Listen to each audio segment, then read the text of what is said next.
नमस्कार साथियों, मैं आज का दमयूवाल आप सभी साथियों का एक बार फिर से 5D क्लासेस श्योर शक्ति गुरुकुल के इस डिजिटल प्लेटफॉर्म पर स्वागत करता हूं। और जैसा कि आप देख पा रहे हैं कि क्लास नंबर जो है हमारी मतलब कि टॉपिक जो है वो हम स्टार्ट करने जा रहे हैं नरेशन का, जिसको स्पीच भी बोला करते हैं ये। और इससे पहले हम वॉइस का कंप्लीट टॉपिक कर चुके हैं, उसकी लगभग हमने 12 सीट अपलोड कर दिए।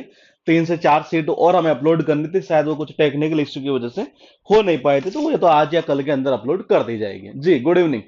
साउंड अगर ठीक है तो जरा एक बार छोटा सा कमेंट कर दीजिएगा ताकि हम क्लास को जल्दी से जल्दी स्टार्ट कर सकें। जी गुड इवनिंग जी।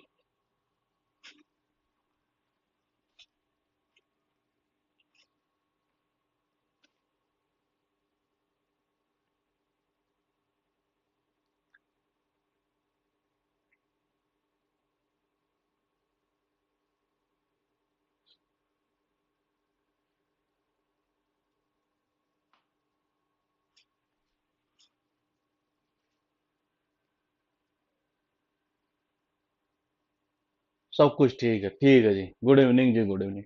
तो देखिए, नरेशन का मतलब है क्या? हाँ, सब कुछ ठीक है। तो देखिएगा, देखो, नरेशन का अर्थ कहीं ना कहीं हम यूं कह सकते हैं, स्पीच को ही नरेशन कहते हैं ये। मैंने कहा, नरेशन का मतलब क्या होता है?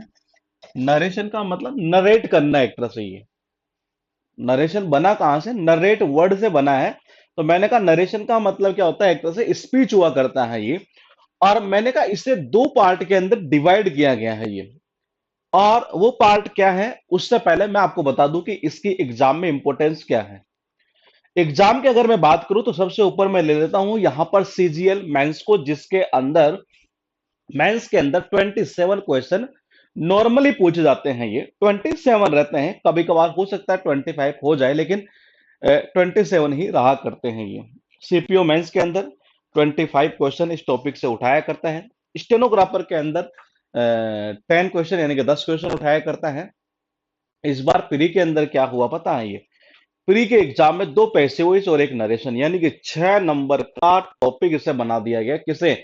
वॉइस और नरेशन को, प्री के एग्जाम में ही है।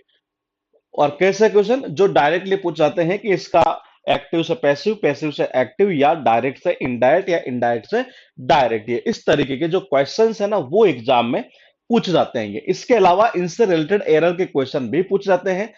वॉइस से ज्यादा क्वेश्चन नरेशन के पूछता है ये। वॉइस से ज्यादा क्वेश्चन नरेशन से पूछा करता है। जो एरर के हो, चाहे वो सेंटेंस इंप्रूवमेंट का क्वेश्चन हो, यहां से बहुत सारे क्वेश्चन उठा करते हैं ये। तो मैंने कहा सबसे पहले तो इसकी ये इंपॉर्टेंस है। और भी बाकी के जितने भी एग्जाम है ये, उनके अंदर भी इस टॉपिक की बड़ी अच्छी खासी इंपॉर्टेंस होती है, क्योंकि यहां से एरर और इंप्रूवमेंट के बहुत अच्छे अच्छे और सुंदर सुंदर क्वेश्चन बना करते हैं ये। तो मैंने कहा ये तो ही इसकी इंपॉर्टेंस, क्योंकि इंपॉर्टेंस को जानेंगे नहीं तब तक इंटरेस्ट आता नहीं टॉपिक को, ना तो पढ़ने और ना पढ़ाने में ये। तो मैंने कहा नरेशन का मतलब ही क्या होता है? स्पीच होता है ये। नरेशन का मतलब ही क्या होता है? स्पीच होता है। और मैंने कहा स्पीच को देखो दो भाग के अंदर डिवाइड किया गया है ये। और वो दो पार्ट कौन से हैं, जिसको कि हर विद्यार्थी ये जानता है, शुरुआत से ही हम जो पढ़ते हुए आ रहे हैं ये। मैंने कहा एक होता है डायरेक्ट स्पीच और एक होता है इनडायरेक्ट स्पीच।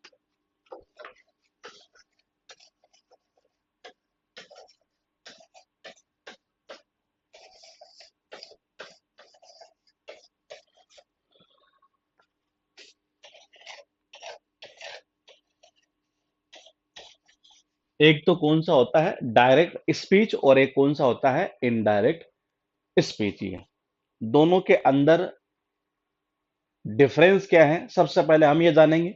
दूसरा ये है कि कोई अगर सेंटेंस आपके पास में लिखा हुआ हो, तो क्या आप उसे ये बता पाएंगे कि वो वाकई में डायरेक्ट स्पीच में है या नहीं है? तो देखो, डायरेक्ट स्पीच का मतलब होता है, ये बेसिकली क्या होता है कि डबल इन्वर्टेड जो कोमा होता है ना ये, उसके अंदर ये बंद रहता है जी। ये बंद रहता है ये। जब ये हट जाता है ना ये, जब हम इसको हटा देते हैं, तब फिर वो ये पार्ट बन जाता है कौन सा?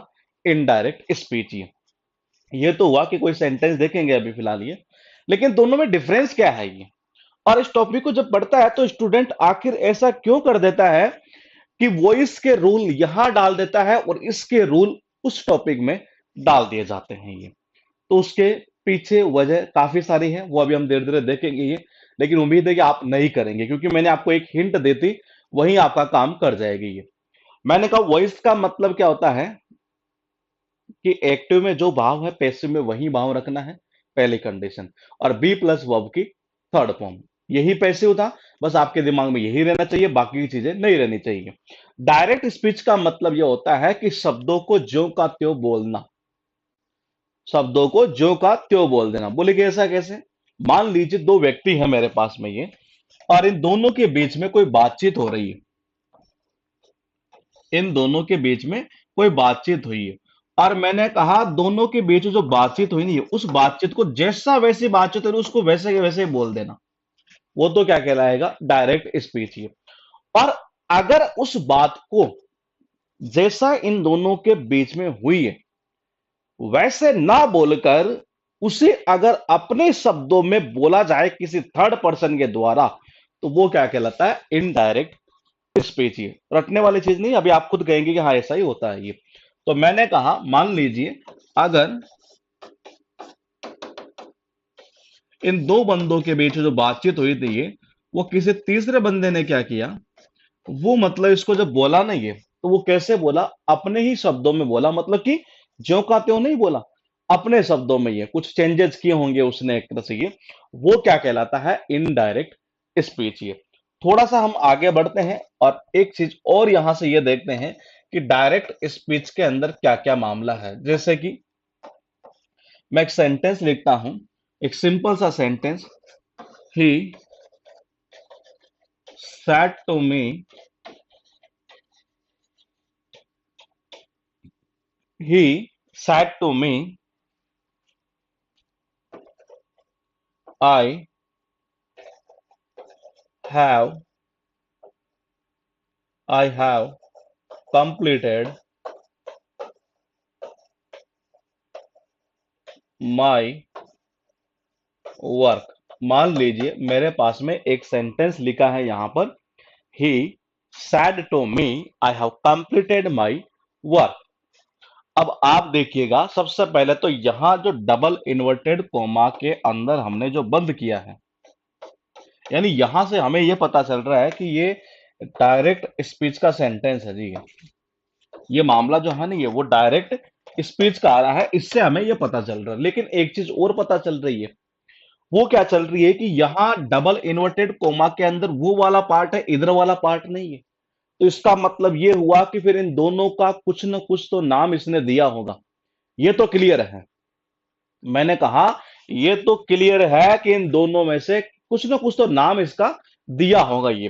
तो बोले कि जी कैसे? तो मैंने कहा वो ऐसे कि इसको तो दे देता है ये नाम रिपोर्टिंग वर्ब। इसको नाम क्या दे रहा है ये? Reporting verb. और जो वहां लिखा है ना, ये दिख रहा है ना आपको ये? एक मिनट, दिख जाएगा। देखिए, और यहां जो ये लिखा है ये पोर्शन, ये क्या कहलाता है? ये कहलाता है रिपोर्टेड स्पीच।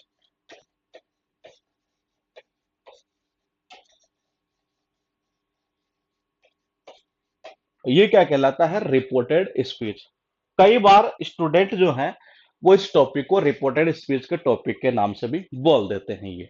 तो मैंने कहा वो इस वजह से बोला करते हैं ये रिपोर्टिंग वर्ब होती है, वो रिपोर्टेड स्पीच होता है ये। आप बोलेगे जी ये तो पता चल गया कि ये तो क्या है? डायरेक्ट स्पीच हुआ। अब इसको इनडायरेक्ट स्पीच में जब हम चेंज करते हैं तो उसके कुछ नियम होते हैं, उन नियमों के अकॉर्डिंग ही हम इसे चेंज किया करते हैं ये। पहले एक बार आप इतना सा लिखिएगा, फिर हम थोड़ा सा आगे चलेंगे। ये यहां तक नोट करिए पहले एक बार।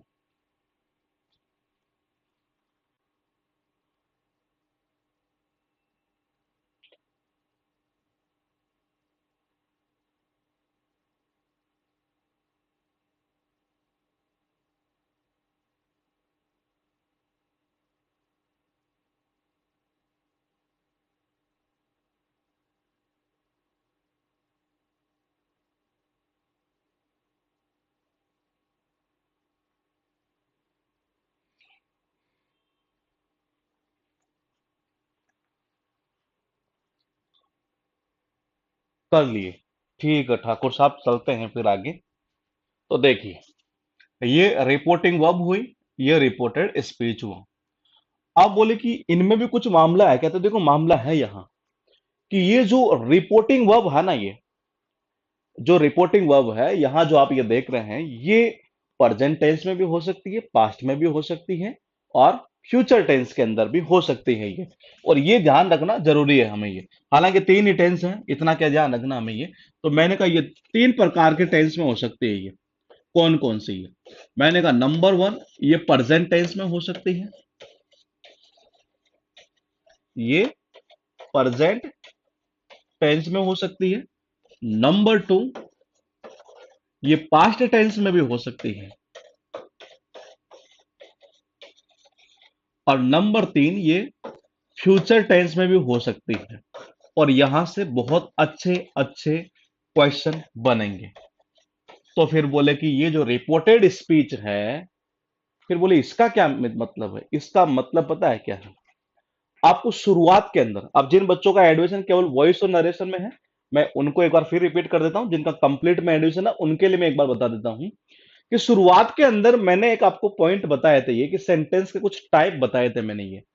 असर्टिव, इंटरोगेटिव, इंटरोगेटिव नेगेटिव, उसी से बनता है इंपेरेटिव, ऑप्टेटिव, एक्सक्लेमेटरी। इस प्रकार के जो सेंटेंसेज होते हैं वो वहां आएंगे फिर ये किसमें? रिपोर्टेड स्पीच के अंदर ये। तो मैंने कहा रिपोर्टेड स्पीच की अगर हम बात करें तो यहां क्या आएगा? Assertive sentence. यहां क्या आ सकता है? असर्टिव सेंटेंस आ सकता है, इंटरोगेटिव आ सकता है, इंटरोगेटिव नेगेटिव आ सकता है। नंबर तीन, इंपेरेटिव सेंटेंस आ सकता है। नंबर चार, ऑप्टेटिव आ सकता है। और नंबर पांच, एक्सक्लेमेटरी।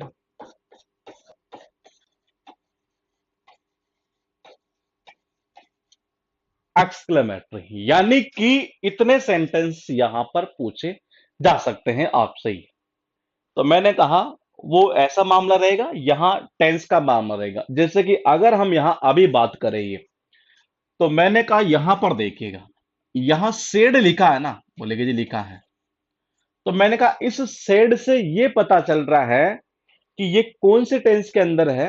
ये पास्ट टेंस में है, यानी अभी हमारी जो रिपोर्टिंग वर्ब है ना, वो किस में है? पास्ट टेंस में है ये। और मैंने कहा जब हम यहां इधर चलते हैं, ये I have completed my work, tense का तो यहां भी पता करना है हमें ये।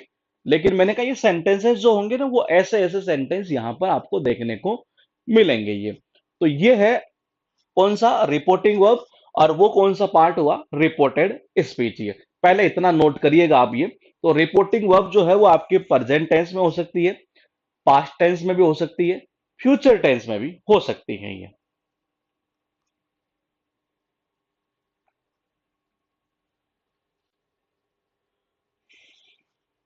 क्या कह रहे हैं? प्रेजेंट टेंस में कैसे होगी? ये लो मेरे भाई, क्यों टेंशन लेते हो? अभी अभी किसमें है? सेकंड फॉर्म है, तो पास्ट सिंपल में है। इसको ऐसा कर दो, ही सेज टू मी, ये प्रेजेंट में आ जाएगा। और अगर मैं यहां ऐसा कर देता, he will say to me, तो ये किस में हो जाता? ये फ्यूचर के अंदर हो जाता, ये फ्यूचर में हो जाता ये। बस यही है इसके अंदर, और कुछ नहीं है ये। तो यहां तक एक बार नोट कर लीजिएगा अभी, फिर हम थोड़ा सा आगे बढ़ते हैं।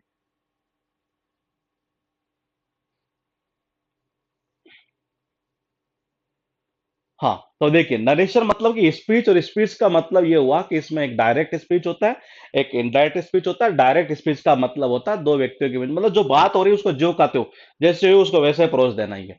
और इनडायरेक्ट का मतलब क्या होता है? देखो डायरेक्ट नहीं करना है इसमें, ये क्या कहना चाह रहा है? इनडायरेक्ट करना है, यानी अपने शब्दों में आप उसे व्यक्त कर दीजिए, ये वो क्या कहलाता है? इनडायरेक्ट स्पीच ये। फिर हम आगे बढ़ते हैं थोड़ा सा ये, कि डायरेक्ट स्पीच के दो पार्ट होते हैं, एक रिपोर्टिंग वर्ब होता है और एक रिपोर्टेड स्पीच होता है। ये रिपोर्टिंग वर्ब जो है वो कौन सा, वो चाहे प्रेजेंट टेंस में हो सकता है, पास्ट में हो सकता है, फ्यूचर में हो सकता है। ये वो प्रेजेंट, पास्ट और फ्यूचर तीनों में हो सकता है। ये इधर अगर हम बात करें रिपोर्टेड स्पीच, तो यहाँ सेंटेंस का हमें टाइप देखने को मिलता है और उसी के अकॉर्डिंग हम इस पूरे टॉपिक को समझा करते हैं। ये ठीक है जी। अब फिर थोड़ा सा आगे चलते हैं हम ये, और यहां तक हमने यह पढ़ा कि ऐसा ऐसा मामला होगा। तो रिपोर्टिंग वर्ब यहां आ चुकी है, और अपने शब्दों में कैसे व्यक्त करेंगे अभी इस चीज को जानेंगे। उससे पहले आप लिखिएगा,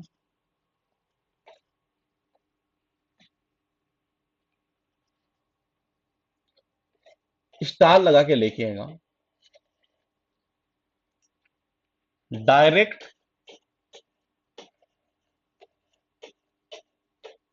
स्पीच से इनडायरेक्ट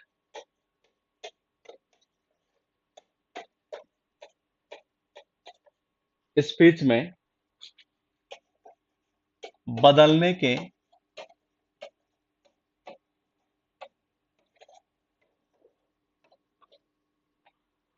कुछ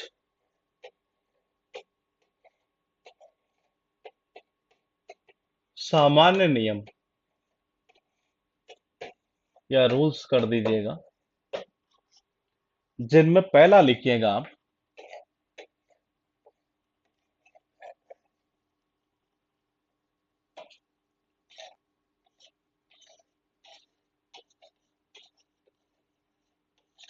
प्रोनाउन से रिलेटेड।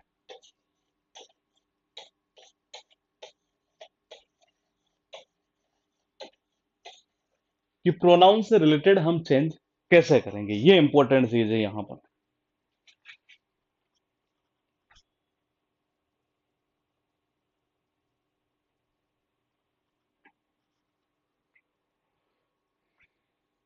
तो प्रोनाउन से रिलेटेड जो चेंज होता है ना, ये वो कैसे होगा वो बाद का विषय है, लेकिन मेरा ये मानना है पहले आपको हल्का सा एक प्रोनाउन का जो नॉलेज है वो भी हमें हो जाना चाहिए कि आखिर कैसे क्या प्रोनाउन ये। देखो प्रोनाउन से पता ये चल रहा है कि नाउन के जगह आते हैं ये नाउन के जगह आते हैं एक तरह से ये।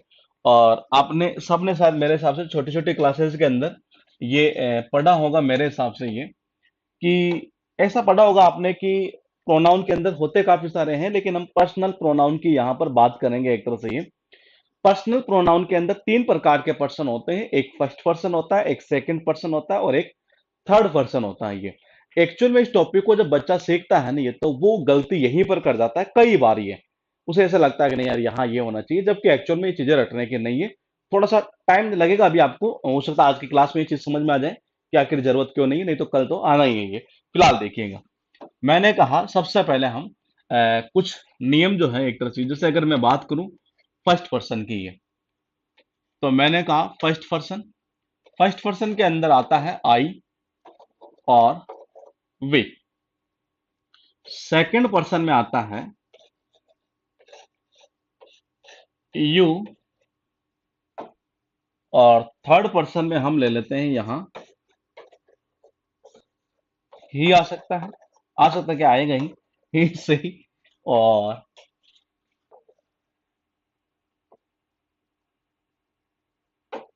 दे, इट, या कोई भी नाम आ सकता है एक तरह से ही, कोई भी नाम आ सकता है। ये फर्स्ट पर्सन, सेकंड पर्सन और थर्ड पर्सन। ये जो मैंने यहां लिखा है ये इनकी सब्जेक्टिव केस, जिसको कहीं ना कहीं हम नॉमिनेटिव केस भी बोला करते हैं इंग्लिश में। ये तो मैंने कहा ये सब्जेक्टिव केस है ये। अब पैसिव वॉइस का टॉपिक अगर आपने सबने पढ़ा है तो इसका मतलब ये तो क्लियर है, ये तो क्लियर है कि आप में से शायद, शायद कहूं या 100% भी कह सकता हूं कि आप में से सबको शायद ये तो पता चल गया होगा कि इनकी ऑब्जेक्टिव केस क्या होंगी। क्योंकि ये पहले नियम पता होना जरूरी, सॉरी ये पता होना जरूरी है इसके क्या ऑब्जेक्टिव होता है, क्या पजेसिव होता है, क्या रिफ्लेक्सिव होता है ये, क्योंकि वो चीज आएगी तभी आगे बढ़ सकते हैं इसमें ये। तो मैंने कहा ऑब्जेक्टिव केस तक का नॉलेज तो हमने वॉइस के अंदर ले लिया था ये, कि आई की क्या होती है, मी,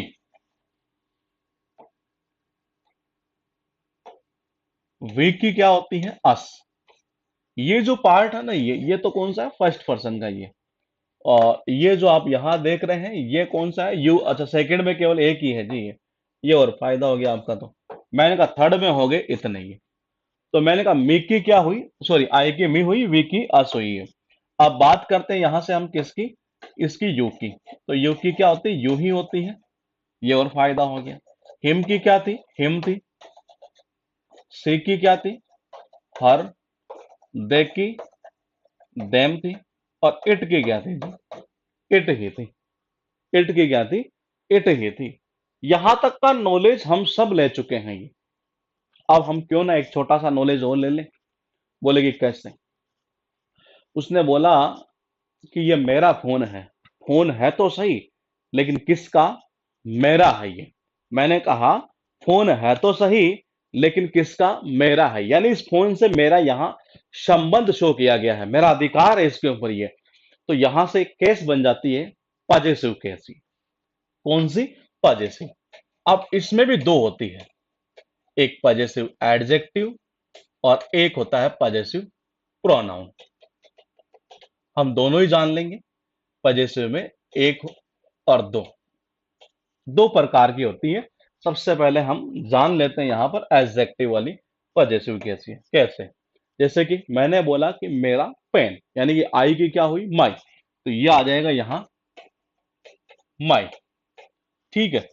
वी की क्या आ जाएगी, और यू की क्या आ जाएगी, योर। ये पोजीशन को शो करने के लिए। और ही का क्या हो जाएगा, हिज। और हर का क्या हो जाएगा, हर। देम का क्या हो जाएगा, देयर। और इट का हो जाएगा इट्स। ये बहुत इंपॉर्टेंट है, ध्यान रखना। इट की पॉजेसिव जो केस है वो इट्स होती है, आई टी एस। ये हो सकता है अभी आपको ऐसा लग रहा हो कि ये क्या है यार, ये इट्स है, ये तो सब आता है ये। आप क्वेश्चन एग्जाम के उठाकर देखेंगे तो आपको एहसास होगा वाकई में चीजें बेसिक से ही उठाई जाती हैं ये। तो मैंने कहा ये हुआ इसकी पॉजेसिव केस। मैंने बोला दो होती है, एक होती है पॉजेसिव प्रोनाउन, एक होता है पॉजेसिव एडजेक्टिव। फिलहाल हमने पॉजेसिव एडजेक्टिव यहां पर लिख लिया है। पॉजेसिव प्रोनाउन क्या होता है, तो देखिए माई की होती है माइन। इस माइन का जो मीनिंग है ना, वो पता है क्या निकलता है, इस माइन का मतलब निकलता है माई प्लस नाउन। माई प्लस नाउन, यानी कि इन सब के अंदर जब नाउन जोड़ देते हैं ना हम ये। हाँ, मैंने कहा इनके अंदर जब हम क्या जोड़ देते हैं, एक तरह से ये इनके अंदर जब हम नाउन जोड़ देते हैं, तो मैंने कहा वो बन जाती है फिर वहां पर पॉजेसिव प्रोनाउन।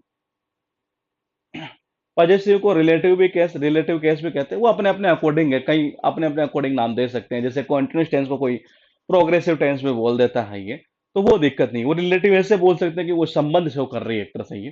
तो मैंने कहा आवर, इसकी क्या बनती है, इसकी बनती है ये,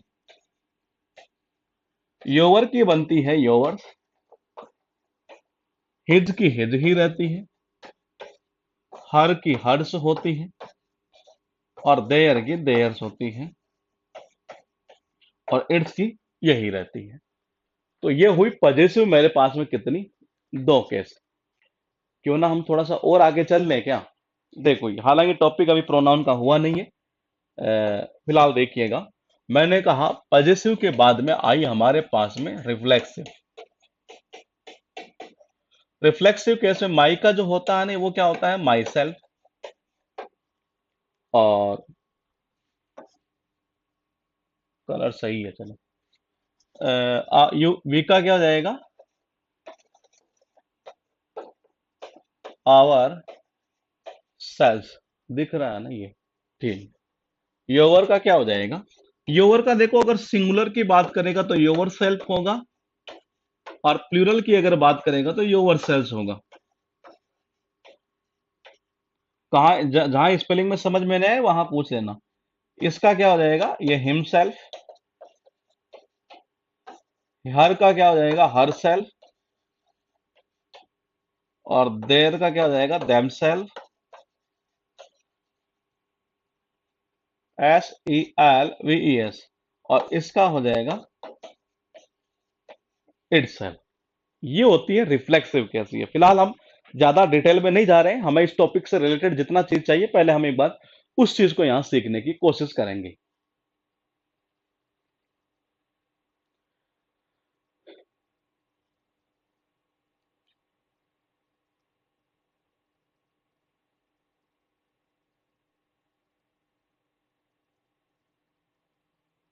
सीट जो आपको अपलोड की गई है उनके प्रैक्टिस करना स्टार्ट कर दीजिएगा आप। ये पैसिव वॉइस के हमने सीट आपके अपलोड कर दी है, 2 या 3 सीट हमें अभी अपलोड करनी है, तो हम कल तक, हाँ कल तक कर देंगे ये, क्योंकि वो तो बनी हुई है ये।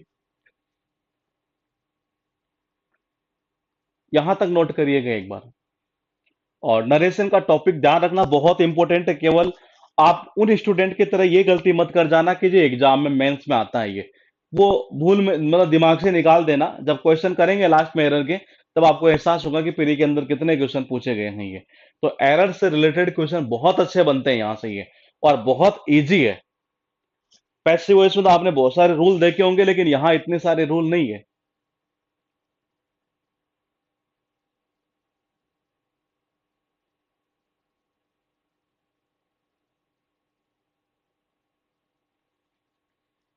यहाँ योवर सेल्स लिखा है, जब ये प्लूरल का काम करेगा तो योवर सेल्स आता है, जब सिंगुलर का काम करता है तो इसे योवर सेल्फ के रूप में यूज किया करते हैं ये। ठीक है जी, ठीक है। हिज का देखो मैं आपको क्लियर कर देता हूं कि यहाँ ये जो है ना, ये कई बुकों में आपको हो सकता है ऐसा डैश भी देखने को मिले, डैश भी देखने को मिल सकता है, लेकिन आप इसे हिज ही कर लीजिएगा ये।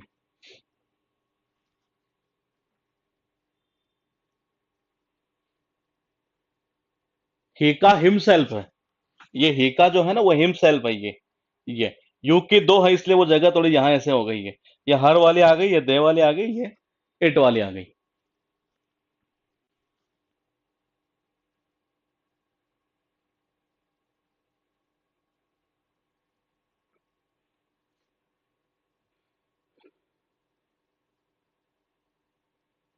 ठीक है। हर्ष गुड इवनिंग। गुड इवनिंग मेरे भाई, आधे घंटे बाद में गुड इवनिंग हुई है क्या आज आपकी? प्रोनाउन से रिलेटेड ये। ठीक है, ठीक है। राहुल गर्ग सर, आज मेरी पहली क्लास है। एडमिशन आज लिए हैं क्या आप? ठीक है, हो गया है ना। तो देखिएगा, अब तक हमने क्या देखा? अब तक हमने ज्यादा कुछ खास नहीं देखा, केवल इतना देखा है कि नरेशन क्या होता है। नरेशन को स्पीच बोला करते हैं। 2 पार्ट होते हैं, एक डायरेक्ट, एक होता है इनडायरेक्ट स्पीच। डायरेक्ट स्पीच का मतलब होता है जो कहते हो शब्दों को प्रस्तुत कर देना, ये जो कहते हो सेंटेंस को प्रस्तुत कर देना ये। हाँ, तो मैंने कहा ये कहलाता है डायरेक्ट। ये इनडायरेक्ट का मतलब होता है अपने शब्दों में कहना। ये जो चीजें बोली अभी उसको हम देखेंगे कि वाक्य में वही होता है कि ये। फिर हमने देखा कि डायरेक्ट स्पीच के 2 पार्ट होते हैं, एक होता है रिपोर्टिंग वर्ब, एक होता है रिपोर्टेड स्पीच। ऐसा है था, कोमा से पहले वाला जो था वो रिपोर्टिंग वर्ब था, और इधर डबल इन्वर्टेड कोमाज में था वो रिपोर्टेड स्पीच कहलाता है ये। रिपोर्टिंग वर्ब आपके 3 टेंस के अंदर हो सकती है। फिर कह रहा हूं टॉपिक बहुत छोटा है, वॉइस के अंदर तो फिर भी इतने सारे रूल थे, इसके अंदर इतने खास ज्यादा रूल नहीं है, लेकिन हाई इंपोर्टेंस ज्यादा इस टॉपिक की है। तो मैंने कहा रिपोर्टिंग वर्ब आपकी कितने टेंस में? रिपोर्टिंग वर्ब आपकी प्रेजेंट टेंस में हो सकती है, और किस में हो सकती है? पास्ट में हो सकती है, और फ्यूचर में हो सकती है। ये तीनों जगह ये हो सकती है ये। फिर बात करते थे हम रिपोर्टेड स्पीच की। ये तो रिपोर्टिंग वर्ब हुई, अब रिपोर्टेड स्पीच की तरफ चलते हैं। वहां कुछ सेंटेंस के टाइप होंगे, उसके अकॉर्डिंग हम इनको चेंज करते हुए चलते हैं ये, जिसमें असर्टिव आ सकता है, इंपेरेटिव आ सकता है, इंट्रोगेटिव आ सकता है, ऑप्टेटिव आ सकता है, एक्सक्लेमेटरी आ सकता है ये। तो ये जितने भी सेंटेंस होंगे उनका सारा सिस्टम हम समझेंगे ये। तो यहां तक ये हुआ।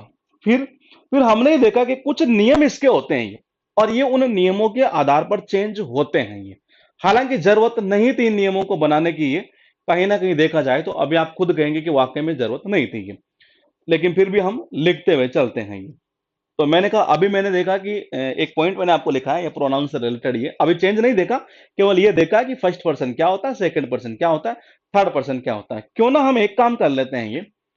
अभी हमने जो पहला सेंटेंस लिखा, अभी हमने जो पहला सेंटेंस लिखा वो था he said to me I have completed my work.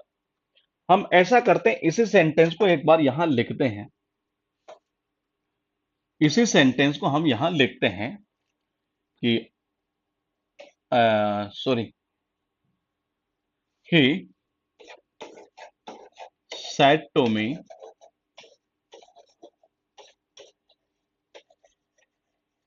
he said to me, I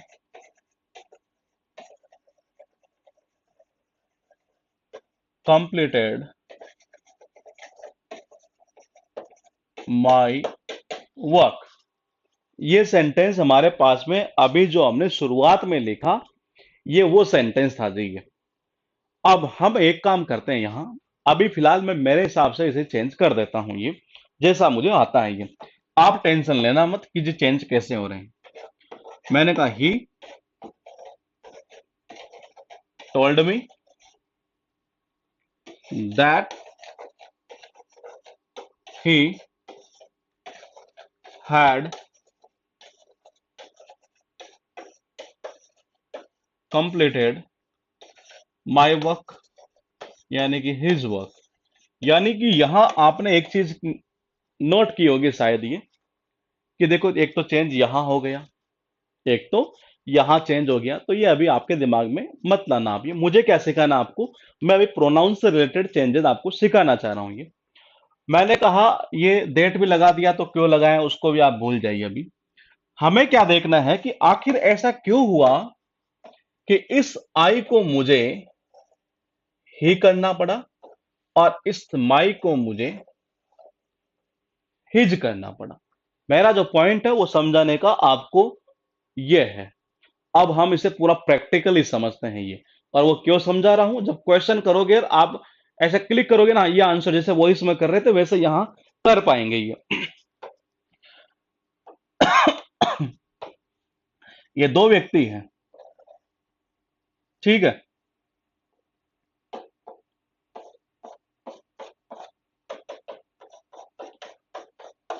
ये दो व्यक्ति, इनके बीच में ये बातचीत हुई है और इसने कहा, ये ही है, और इसने मुझसे कहा, ये वो आई है ना, वो इसके लिए ये, ठीक है।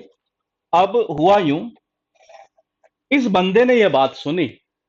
मैंने कहा, मैंने कहा पॉइंट को समझिएगा, कि मैंने कहा कि इस बंदे ने जब ये बात सुनी, ये ए नाम का बंदा था, ये बी नाम का बंदा था। बी नाम के बंदे ने क्या किया, यही बात जाकर इस सी नाम के बंदे को बता दी। किसको? इस सी वाले पर्सन को बताइए। और मैंने कहा कि डायरेक्ट स्पीच का मतलब तो जो कहते हो, जो इनके बीच में बात हो गई वो ठीक है ये। अब अगर ये बी वाला पर्सन किसी तीसरे पर्सन को जाकर ये बताता, इसी इनके बीच जो बातचीत हुई ना वो ये, तो वो, और वो कैसे बताएगा, वो अपने शब्दों के अनुसार, क्योंकि बोलने वाला वही है फिर यहां पर ये, तो ये अपने शब्दों के अनुसार यहां बताएगा ये, अपने शब्दों के अनुसार ये। अब समझिएगा कैसे। उसने मुझसे कहा, यानी ये बी ये कह रहा है कि ए ने मुझसे ये कहा कि मैंने अपना काम कंप्लीट कर लिया है। क्या कर लिया है? मैंने अपना या मेरा जो है ना ये काम कंप्लीट कर लिया है। आप मुझे बताएंगे, आप क्या बताएंगे मुझे, सुनिएगा अब ये, कि ये जो ऐसे बोल रहा है ना ये, कि मैंने अपना काम कंप्लीट कर लिया है या मैंने मेरा काम कंप्लीट कर लिया है, ये आप मुझे बताओ कि यहां ये काम कंप्लीट किया किसने है, ए ने किया है कि बी ने किया है? ये जो यहां आई आया ना ये मैंने कहा कि ये मैंने कहा आपसे मैं ये पूछना चाह रहा हूं कि ये काम कंप्लीट किया किसने है, ये ए ने किया है कि बी ने किया है? ये मैंने कहा ए ने किया है कि बी ने किया है? दो ही पॉइंट आपके पास में, या तो ए करेगा या इसको बी करेगा। आप अगर ये समझ गए तो समझ लीजिए, ऊपर जो रामायण जितनी लिखी है उसको आप साइड में कर दीजिएगा। ठीक है, ठीक है, बिल्कुल। ये किसने? ये ए ने। मैंने कहा ये किसने? ए ने। काम तो ए ने ही कंप्लीट किया। चलो ठीक है, अब आगे चलते हैं। बी बंदा है, इसने क्या किया कि इसकी जमती थी। मेरे भाई बी ने हर्ष कैसे बी कर रहा है ये? यहां बी कैसे नजर आ रहा है ये? अगर मान लीजिए आप दो व्यक्ति होते हैं, एक ये राजेश है और एक ये हर्ष है, और इधर ये ठाकुर साहब है। मैंने कहा, राजेश ने हर्ष से कहा कि मैंने अपना काम कंप्लीट कर लिया है। अरे किया किसने? राजेश ने किया है। ये किसने किया है? राजेश ने किया है। हर्ष को तो वो कह रहा है कि मैंने अपना काम कंप्लीट कर लिया। यहां पर भी तो यही है कि ये ए वाला बंदा इस बी वाले बंदे से ये कह रहा है कि मैंने अपना काम कंप्लीट कर लिया है। तो किया किसने? हाँ, किया किसने? ए ने किया। चलते हैं आगे। बी क्या कर रहा है? सी को जाकर बता रहा है। बोले भाई, बोले क्या? बोले एक बात बताऊं? बोले बता। अरे उसने, ए ने जो है ना, ये ए ने मुझसे ये कहा है, ए ने मुझसे क्या कहा? मैं दो पॉइंट लिखूंगा और आप मुझे सोच समझ का आंसर देना, जल्दीबाजी में मत करना जो और बच्चे किया करते हैं ये। मैंने कहा इस बी ने क्या किया? इस बी ने क्या किया? सी के पास गया। बोले भाई, बोले क्या? आज की ताजा खबर बताऊं? बोले कि क्या? अरे वो आलसी ए नहीं है क्या? बोले हाँ। उसने पता है मुझसे क्या कहा? बोले क्या कहा? तो देखिएगा, इस सी को जब ये जाकर कहेगा तो मैं आपके पास दो ऑप्शन छोड़ूंगा। आप उन दोनों में से आराम से बताना कि क्या चीज होगी ये बी जाकर क्या कहेगा? क्या ऐसे कहेगा कि मैंने अपना काम, या मेरा काम अपना, इसको मेरा कर देता हूं थोड़ा सा और आपको, काम कंप्लीट कर लिया। या फिर ऐसे बोलेगा, उसने अपना काम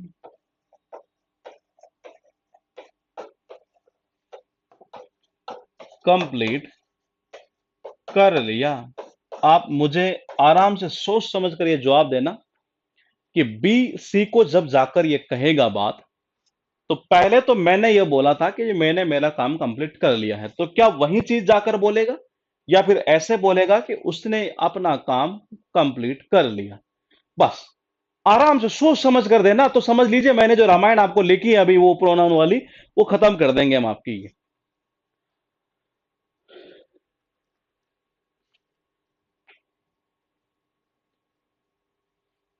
आराम से बिल्कुल आंसर कमेंट आना स्टार्ट हो चुके हैं। कमलेश का बिल्कुल ठीक है, रोहित का बिल्कुल ठीक है, मनीष बिल्कुल ठीक है, चंचल बिल्कुल सही है, रोहितास गुज्जर ठीक है, गुज्जर साहब ठीक है, भूटिया साहब बिल्कुल सही है आपका ये, और ठाकुर साहब आपका भी सही है जी। बिल्कुल हर्ष सही है। ऐसा ही तो बोलेगा ना कि क्यों? देखो पहला वाला क्यों नहीं बोलेगा, क्योंकि अगर पहले वाली बात बोलेगा तो फिर ये काम कंप्लीट यहां किसने किया? इसी ने किया है। अगर वो ऐसे बोलेगा तो ये, अगर ये इस सी को जाकर अगर ये बोलता ना बात, ये क्या कि मैंने मेरा काम कंप्लीट कर लिया है, सी क्या समझेगा? सी ये समझेगा कि इसने किया है, जबकि किया किसने था? ए वाले ने किया था ये। तो इसका अर्थ ये हुआ, इसका अर्थ ये हुआ कि बी जाकर जब सी को ये बात बोल रहा है तो वो अपने शब्दों में बोल रहा है, ज्यो का त्यों नहीं बोल रहा है ये। अरे वो 43 नंबर की क्लास अभी अपलोड कर दूंगा मैं, इसके बाद वो के वाला जो बेच किरण वाला वो लेकर, वो एक्चुअली अपलोड है, हो चुकी थी क्लास ये, लेकिन उसमें शायद वो कोई पैकेज में से वो रिमूव हो गई थी ये। वो अभी मैं क्लास ले रहा था तब पता चला मुझे भी ये, और कुछ बच्चों के साथ मैसेज व्हाट्सएप पर आए हुए थे ये।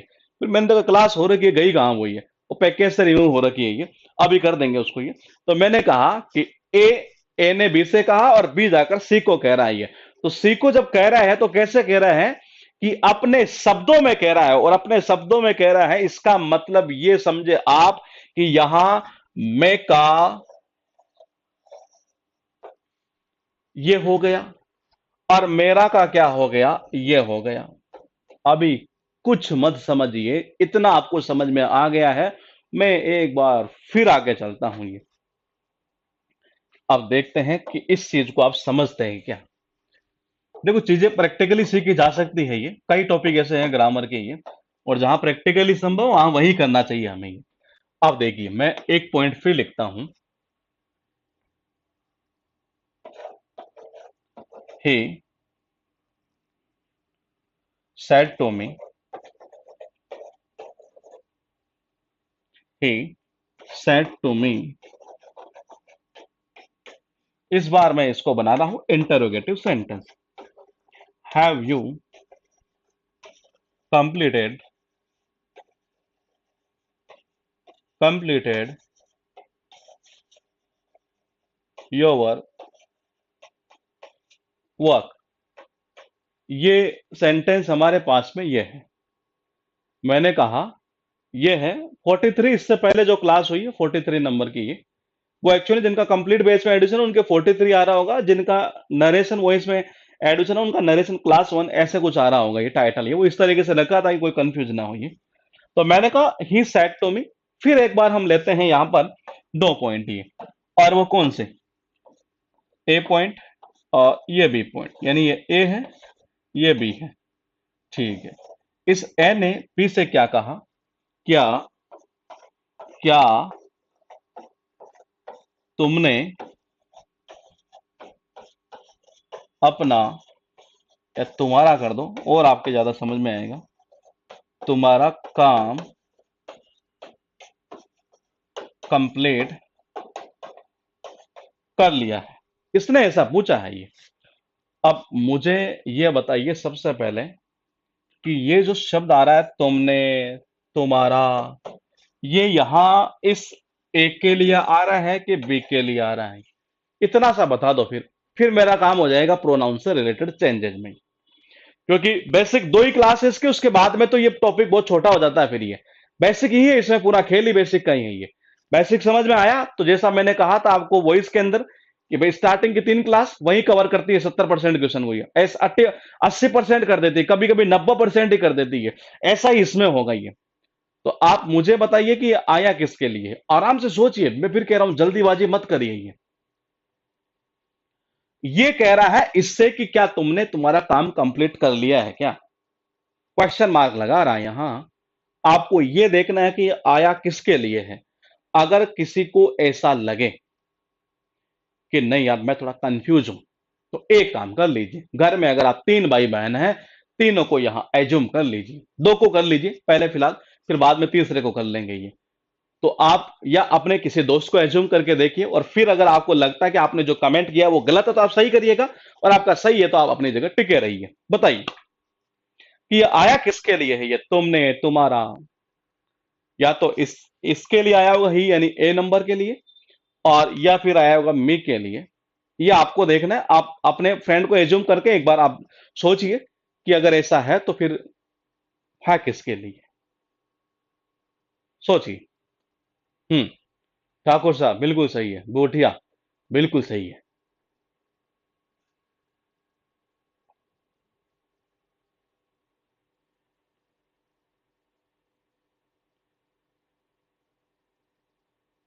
हम्म। ठीक है ठीक है। चंचल ठीक है जी, बिल्कुल सही है। श्याम प्रसाद, आज ही पहली बार दर्शन हुए हैं कि श्याम जी। बिल्कुल सही है आपका भी। किसके लिए है,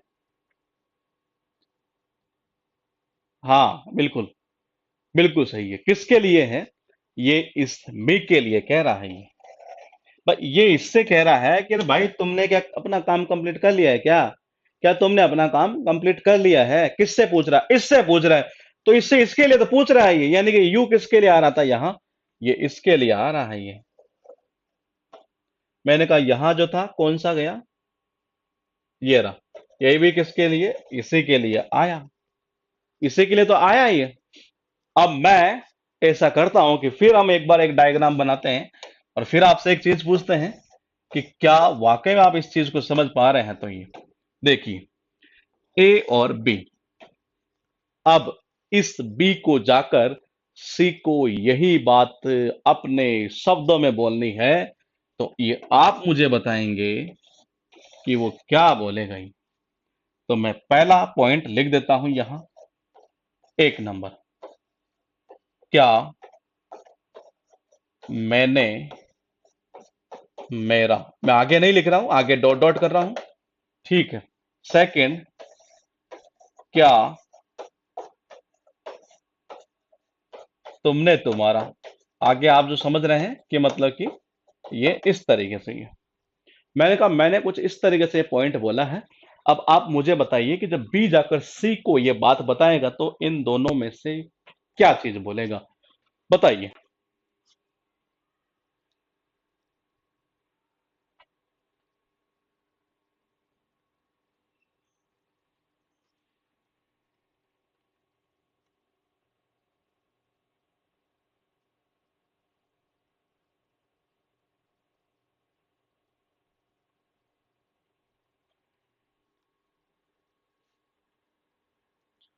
क्या कह रहे हैं आप ये? ठीक है, बिल्कुल सही है, बिल्कुल सही है। ठीक है, ठीक है, ठीक है, ठीक है,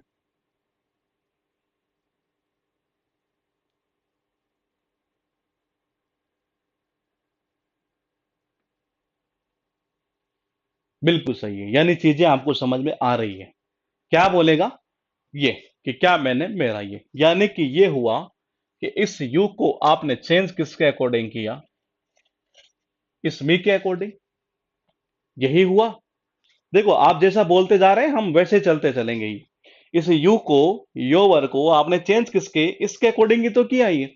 अब हम थोड़ा सा और ऊपर चलते हैं ये, और ऊपर इसलिए चलेंगे कि यहां तो आपने यू को, यू का जितना पॉइंट था आपने इसके अकॉर्डिंग चेंज कर दिया। अब हम चलते हैं, यहां कहां था ये पॉइंट, यहां क्या था, आई था, आई था, माई था, यानी कि पहला पर्सन आपने चेंज किसके अकॉर्डिंग किया, यहां इसके अकॉर्डिंग चेंज किया। किसके, ही के अकॉर्डिंग। ये आपने किसके अकॉर्डिंग चेंज कर दिया, इसी के अकॉर्डिंग तो चेंज किया ही है।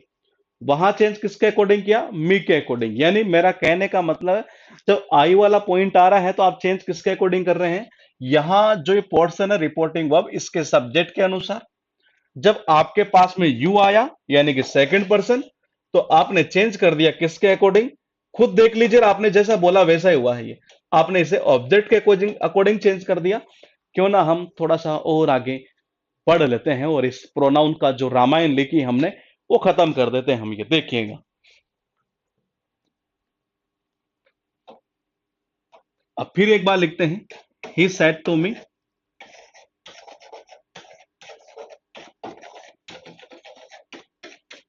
ही हैज completed his वर्क।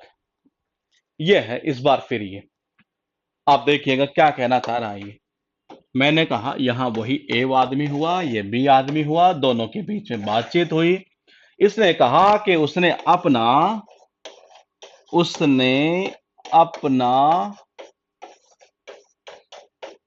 काम कंप्लीट कर लिया है। अब बी जाकर इस बात को सी को बोलेगा, और क्या बोलेगा वो आपको बताना है। मैं ऑप्शन रखूंगा फिर एक बार आपके सामने, एक नंबर, दो नंबर। पहला है कि मैंने अपना काम, या मेरा कर दीजिए इसको, आपको थोड़ा सा और ज्यादा अच्छा लगेगा ये, कंप्लीट कर लिया है, या उसने अपना काम कंप्लीट कर लिया। बताइए जी क्या बोलेगा जाकर ये। आपके पास में ये पॉइंट आ चुका है कि अब मैंने यहां ये लिखा, और फिर हम समझते हैं कि आखिर ये क्या रूल है और कैसे बना है ये। अगर आपको चीजें समझ में आ रही है तो आप आराम से कर पाएंगे। प्रोनाउन से रिलेटेड कभी आपकी दिक्कत होगी नहीं। कई बार रटते नहीं है, और माई आ रहा ना, ऊपर लाइन में मिला मिला मिला, और हाँ ये हिज कर देंगे, तो वो नहीं करना हमें ये। वो छोटे छोटे क्लासेस में करते थे, ये बिल्कुल सही है। क्या बोलोगे, दो नंबर बोलेंगे? क्या बोलेंगे, दो नंबर बोलेंगे। यानी इस बार चेंज नहीं हुआ। इससे क्या पता चल रहा है, अभी तक चेंज होता आ रहा था ये। पहले सेंटेंस में हमने क्या देखा कि जब यहां आई आई का पॉइंट आ रहा था, यानी कि फर्स्ट पर्सन जब आ रहा था, आई आ रहा था, माई आ रहा था, जो भी है, मी आ सकता है, कुछ भी आ सकता है, आई वाला पार्ट ही है, वी वाला भी आ सकता है क्योंकि वो था तो फर्स्ट पर्सन नहीं है। तो हमने क्या किया था, पॉइंट को देखिएगा फिर एक बार, हमने क्या किया, रिपोर्टिंग वर्ब के सब्जेक्ट के अनुसार चेंज कर दिया। यानी इधर वाले पार्ट में रिपोर्टेड स्पीच में जब फर्स्ट पर्सन का कोई शब्द अगर आ रहा है तो उसने उसको हमने क्या किया, रिपोर्टिंग वर्ब के सब्जेक्ट के अनुसार चेंज किया, क्योंकि ये आपने ही कहा है ऐसा, मैं वैसे ही बोल रहा हूं ये। अब आगे देखिएगा, जब रिपोर्टेड स्पीच में मैंने कहा यू यानी कि सेकंड पर्सन आया, तब आपने कहा बोले कि जी इसके अकॉर्डिंग चेंज हो रहा है, यानी कि रिपोर्टिंग वर्ब के ऑब्जेक्ट के अनुसार चेंज हो रहा है। ये आपने ही कहा, ये मैंने नहीं कहा है। ये मैंने तो पूछा है जी कौन सा होगा और उसके अकॉर्डिंग रूल बनाए हैं। अब मैं आगे चलता हूं। ये मैंने कहा, जब मैंने ये कहा कि ये फर्स्ट पर्सन हो गया, सेकंड हो गया, तो क्यों ना बोले कि थर्ड को क्यों छोड़े ये, तो मैंने कहा यहां लिखा मैंने ही, यहां लिखा मैंने ही है। आपने कहा बोले कि जी उसने, यानी आपने जैसा ऊपर बोला वैसा ही नीचे कर दिया, यानी थर्ड पर्सन में कोई चेंज नहीं होता है। यहां तक दिमाग में बैठी हो तो बता दीजिए। आज के बाद में कभी ये मत कहना अब कि ये माई आ रहा है, ऊपर मिला मिला मिला, ये ओवर आएगा क्या आएगा जो भी है, ये ही जाएगा हर आएगा, नहीं ऐसा नहीं मिलाना। ये सिस्टम को थोड़ा सा मतलब अच्छा बनाइए जिससे कि मजा आए टॉपिक में ये। तो मैंने कहा यहां तक शायद कोई दिक्कत नहीं होगी। अगर दिक्कत नहीं है तो फिर क्यों ना हम एक बार वही छोटी क्लासेस की ओर चलते हैं जिसमें आप पढ़ा करते थे सन बटा 123। ये वही रूल है जो लिखा करते थे कि ये इसके अकॉर्डिंग चेंज था, इसके अकॉर्डिंग होता क्यों है वो मैंने आपको पूरा यहां एक्सप्लेन कर दिया है। ये कोई दिक्कत है तो कमेंट कर दीजिए, नहीं दिक्कत है तो और कमेंट कर दीजिए जी।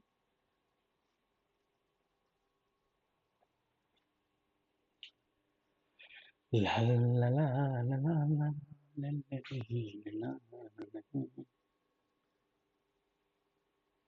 हाँ, तो प्रोनाउन से रिलेटेड चेंजेस आपको रटने नहीं है, क्योंकि इस पूरे टॉपिक में बच्चा पढ़ता है बार बार ये देखता रहता है इस लाइन में मिला दो उस लाइन में मिला दो, तो ये आपको नहीं करना है। सही है, ठीक है, यहां तक सही है, ठीक है ठीक है ठीक है ठीक है जी।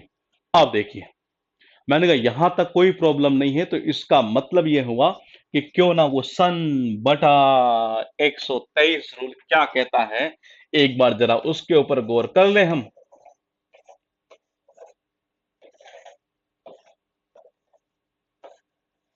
आपको तो रटना है ही नहीं, क्योंकि मैंने बता दिया कि किस तरीके से चीजें चलेगी ये।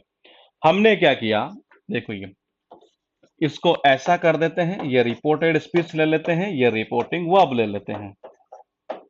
ठीक है, रूल क्या कहता है कि जब आप डायरेक्ट से इनडायरेक्ट स्पीच में बदलते हैं तो रिपोर्टेड स्पीच में ये, हाँ मैंने कहा मैंने कहा रिपोर्टेड स्पीच के अंदर अगर फर्स्ट पर्सन का कोई भी शब्द था तो हम चेंज कैसे कर रहे थे, रिपोर्टिंग वर्ब के सब्जेक्ट के अनुसार ये। और अगर सेकंड पर्सन था तो किसके अकॉर्डिंग, हमने ऑब्जेक्ट के अकॉर्डिंग चेंज किया। थर्ड पर्सन में हमने देखा कि कोई चेंज नहीं हो रहा है। यही है वो सन बटा 123 जो अभी हमने पूरा इतना इसे पूरा खोल के देखा ही है। तो मैंने कहा इसे बोलते हैं सन बटा 123। एक का मतलब है फर्स्ट पर्सन, किसका, रिपोर्टेड स्पीच का। सेकंड का मतलब है सेकंड पर्सन, और तीन का मतलब है थर्ड पर्सन। यहां एस का मतलब है सब्जेक्ट, किसका होगा, रिपोर्टिंग वर्ब का। ऑब्जेक्ट किसका होगा, रिपोर्टिंग वर्ब का। और थर्ड पर्सन में क्या, नो चेंज। तो इस एन का मतलब हो जाता है जी नो चेंज। ये तो जो आप बुकों में लिखा हुआ देखते हैं वो इसी तरीके से देखा करते हैं कि सन बटा 123 की फर्स्ट पर्सन आए तो यहां चेंज कर दो। करते क्यों है वो आना जरूरी थी आपको चीज। ये उसका फायदा कहां होगा, अभी हम आगे चलेंगे जब क्वेश्चन करेंगे तो आपको ये पता चलेगा वाकई में आंसर बहुत आसानी से दिया जा सकता था ये। तो मैंने कहा ये इसका एक बेसिक सा रूल है प्रोनाउन से रिलेटेड ये। तो ये इतना सा आप नोट कर लीजिएगा। ऊपर वाला कर लिया क्या आपने, या ऊपर वाला करना है आपको, बता दीजिएगा अभी तो। ये तो वो प्रोनाउन से रिलेटेड ही है।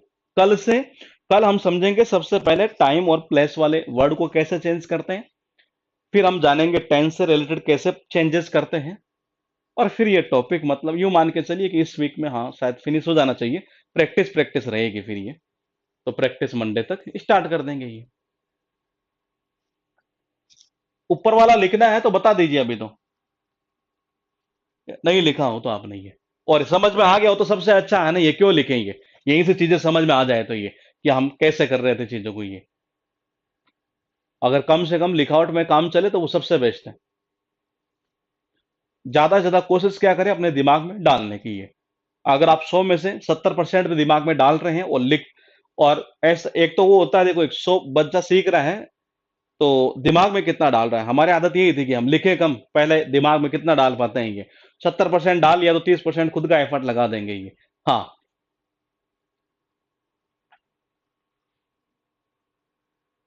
अरे भाई सारे समझा देंगे हर्ष, अभी टॉपिक स्टार्ट हुआ कहाँ है ये। हाँ, ये तो समझ गए ना आप ये। तो कल जब आएंगे नहीं, ये तो सबसे पहले हम क्या देखेंगे, टाइम और प्लेस वाले शब्दों को कैसे चेंज करते हैं, क्योंकि वो चीज आना जरूरी है।